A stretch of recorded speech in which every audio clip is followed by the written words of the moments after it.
Safira Radio News Service. Today's date is May 23rd. It's Tuesday, and we have 222 days left until the end of the year. Today we celebrate the name days of Emilia and Eufrozyna, Jan and Julian, Lucjusz and Łucjusz, and Michał and Symeon. Best wishes to all of them. Now let's move on to our historical kaleidoscope. On May 23, 1591, anti-Protestant riots broke out in Krakow. The Evangelical congregation on St. John Street was destroyed during the so-called Krakow Tumult. Unfortunately, it was never rebuilt. According to Kaduk's law, it was handed over to Stanisław Lubomirski and later transferred to the Bernardine Order. Now let's talk about events from 1588. The funeral of King Stefan Batory took place in the crypt of Wawel Cathedral. In 1940, the Polish submarine Orzeł set off on its final patrol in the North Sea. Unfortunately, it disappeared without a trace 2 days later. And now, let's remember some birthday commemorations. On May 23, 1908, John Bardeen, an American physicist and Nobel laureate, was born. In 1862, Hermann Gunkel, a German Protestant theologian, was born. News from Poland. Krakow.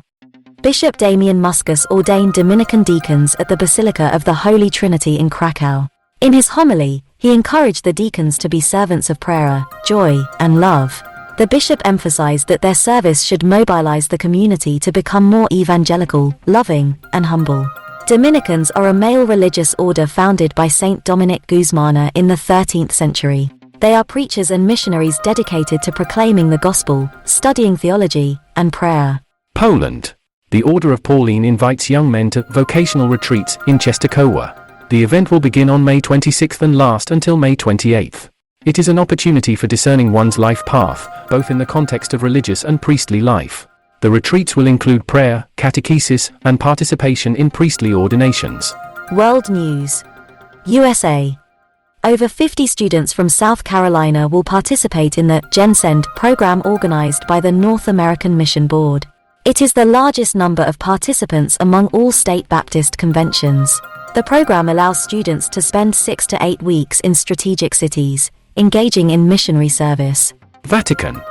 Pilgrims from the Archdiocese of Spoleto-Norcia have arrived in Rome to celebrate the anniversary of the consecration of their cathedral.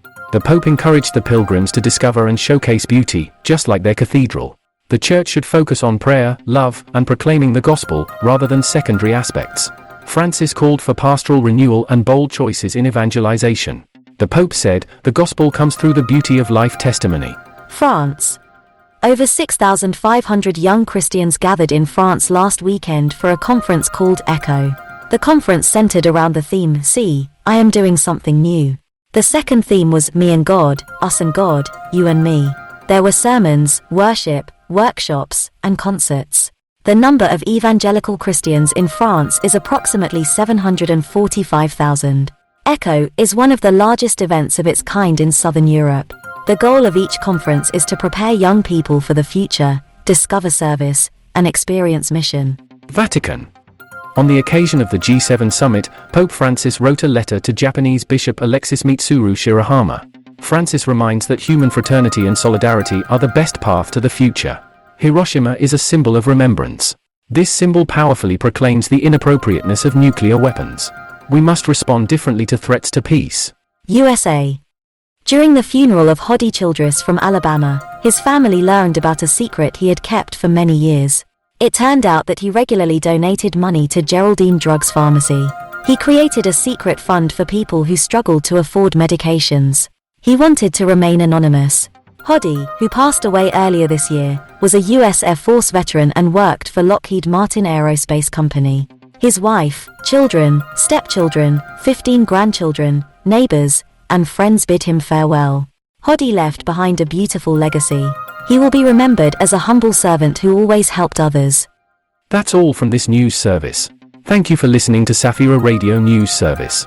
See you in an hour.